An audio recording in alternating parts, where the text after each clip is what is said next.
Shalom to everyone from Crown Heights, Brooklyn, New York. My name is Adam Wasser.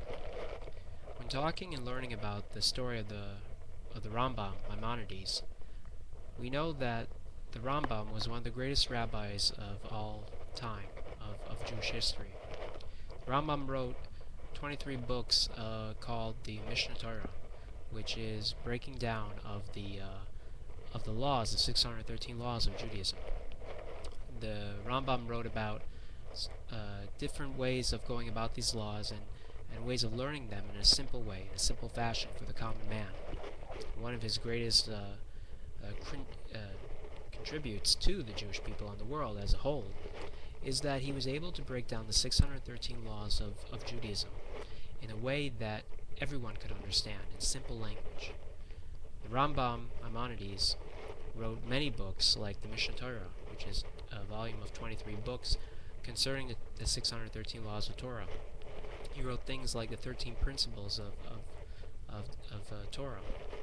The Rambam wrote many books in many ways, in many verses.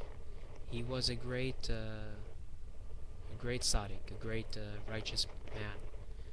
To get into his story, the Rambam was born in southern Spain during the time when the Spanish, the Islamic peoples controlled southern Spain and Spain as a whole. He was born into a family that were descendants of King David. His mother conceived him, and she died in childbirth, leaving behind, I believe, 3 children. There's a question. His father basically raised him with his brother and sister, and there is a belief that he remarried and had 3 more children. There's a story that when the Rambam was growing up, about when he was 6, 7 years old, he wasn't very learned. He wasn't into learning Torah. He wasn't into the whole sitting down and studying. He wanted to play. He wanted to enjoy life, as a 6-year-old child would want to. His father at the time was a judge in southern Spain, and being from such a prestigious family as being a part of the lineage of King David, he goes and they're sitting at a table, and he says, Moshe, which was his name, how can you be from such a family and not be learned? How can you do this? What's wrong with you? Why aren't you willing to learn? Moshe, honoring his father, loving his father, was very upset, and he left the table crying, and he ran out the door, and he went to the synagogue, the local synagogue, and he just laid down and cried in the synagogue and fell asleep. Well, the mincha, the afternoon prayer, and the Marv prayer came about. Nobody noticed this little boy sleeping, fast asleep in the corner of the synagogue, the Beit Knesset. And after Marv, they locked the doors, and he was locked in the synagogue. And he wakes up, he finds that nobody's there, and then he's trapped. And he goes to the well that was in the courtyard of the synagogue, and he looks in, and he says, "Let Torah penetrate my heart as water penetrates a rock." He goes back into the synagogue with all determination and love in his heart, and he sees the painted glass, the painted glass of the windows of the synagogue, and the moonlight is shining in, and the light of the glass is dancing on the floor. And in this imagination and in this holy moment, he goes back to sleep, and he wakes up the next morning for chakras, the morning prayers, and he goes home. When he goes home, he realizes and he finds that his dream, his wish, his prayer had come true, that all of a sudden, everything that he learned, everything that came to him, was coming back, and it was just all entering into him. It was all being uplifted within inside him. Now you can say from a psychological point that the boy was, Moshe, the Rambam, was overwhelmed with grief and that because of this grief, because of this overwhelming desire to please his father, that it came to him and he became determined. While God works in ways that are, for me, natural, but nonetheless it is a miracle. And he becomes very learned, he becomes very determined in learning Torah, and he goes off to school, he runs away, and starts learning, and he becomes very, very well known as a young child. He becomes a child that is learning with teenagers and out there at their same level. As time continues, the situation in Spain at that time was run by Muslims that were originally from North Africa, and they were very liberal in their ways. They were very open. Christians and Jews could practice their faiths openly and do business openly. There was no restriction on somebody's belief. Everybody was free. It was like in America of the medieval period. This is around the 13th century. And as time continued, the Muslims from Morocco, who were Shiite, did not like the Sunnis, Muslims that were in Spain, and they invaded. And unfortunately, they took over Spain, and they made laws that said, Jews had to wear an orange banner on their garments, and they had to wear a certain kind of hat. And Christians had to wear a certain kind of banner. I believe it was a purple banner with a certain kind of dress. And there was restrictions for Christians and Jews in Spain, according to the Shiite law. And there were people that said that the Jews and the Christians should be completely removed. And pogroms, meaning religious persecution, came about by the Shiites towards the Jews and the Christians. And many Jews were killed, many Christians were killed, many Jews fled to the north, as well as Christians to the Christian north. Nonetheless, obviously, a breakdown of society, a breakdown of common decency and economics fell apart, and the structure, the power that was happening in Spain before the Shiite control was falling apart, and the Christians were slowly coming to control. So, nonetheless, it became very dangerous for Jews to live in southern Spain at this point. But what could you do? Christian Europe was not too safe either. So the Rambam's, Moshe's father, decided to go into Morocco. And in Morocco it was even worse. Excuse me. But he went down there, and in Morocco you could not be a Jew. It was forbidden. You couldn't even say you were a Jew.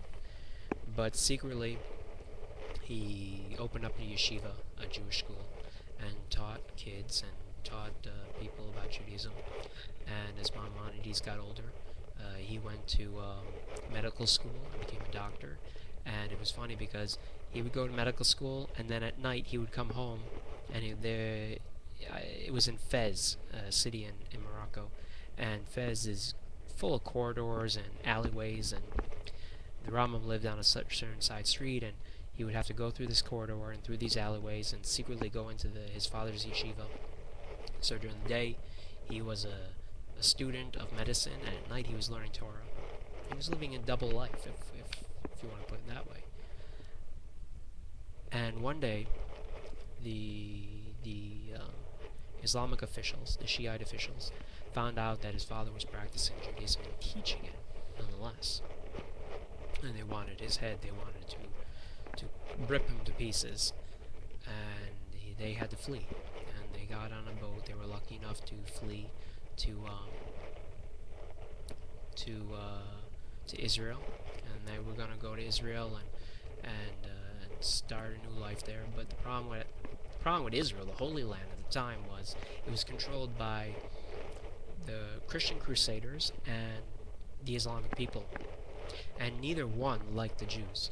Islamic people were much more relaxed towards the Jews, but at the same time there was a big conflict, and Israel was in shambles. The structure, the economic situation, you could not walk down the road in Israel.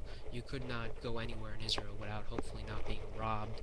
You couldn't go anywhere without worrying about somebody trying to kill you for the pants on your shoulders, the pants on your, you know, or your shoes on your feet. And it was very problematic. And they were in Akko, a city in northern Israel. And they went down to Jerusalem, Yerushalayim, and Yerushalayim at the time was really a bad situation. And they realized if they live here, they will. The Jews that lived there at the time in Israel were living off the tzedakah. They were living off the charity of the Jews of Spain and other regions of the world. And they realized if they live here, they're going to have to be basically beggars. And also the fact it was so dangerous. A little brief story. When the Crusaders conquered Jerusalem, they not only gathered up quite a bit of Muslims into a mosque on the Temple Mount and killed them, but they also took all the Jews of Jerusalem and put them in the main synagogue and burnt the synagogue with everybody inside, women, children, and burnt them to crisp. So obviously it was not a good place for the Jewish people to be at the time. So they traveled down to Egypt, which was a haven at the time. Egypt in the 13th century was kind of like the America of its day. It was a sanctuary for everyone. And they lived there, and they became very prosperous. Moses, Maimonides' brother, who was very successful in business, had a boat, and he would travel back and forth between India and Egypt selling goods. And there was a storm one day, and unfortunately his brother died in that storm, and all the family fortune went with the boat, and they lost everything. And Maimonides had to be the provider of the family. And before this, he was always learning, he was always studying, he was writing books like the Mishnah Torah. And now he had to be a doctor as well as a scholar. It is said that Maimonides had like 2 children, but there was a plague in Egypt. It said that when their animals died, people would throw their animals into the Nile. And it's funny because you throw your animal into the Nile and then you drink its water. No wonders there was a plague in Egypt. And it said that his wife and his children died in that plague. As time continued, obviously his father passed away, but Maimonides became a great scholar, a great leader. At the time, many Greek philosophers, like Aristotle, became very popular in Egypt, in the Jewish community. And people who were illiterate would hear these things from the Greek philosophers and go away from Judaism towards Greek philosophy. Maimonides would fight against this and say, no, Judaism has logic, it has wisdom, you just need to learn it. And that's when he started talking to the common man and teaching them. There was a period where the Jews in Yemen, in southern Arabia, were being persecuted and almost were wiped out. Were almost completely null and void. Maimonides wrote a letter to the Jewish community, such a compelling and powerful letter that in actuality the people of Yemen, from his letter, stood fast and said, no, we're going to stay Jewish. We're not going to assimilate into the Islamic culture. We're not going to convert to Islam. Mind you, in the 13th century, whether they be Muslim or Christian, there was a lot of pressure and force and persecution on the Jewish people to convert to the religions, the majority of the society. Anyways, Maimonides, Rambam, he wrote many things. One story, King Richard, the Lionheart, when he was in Israel, he became very ill, and he needed a doctor.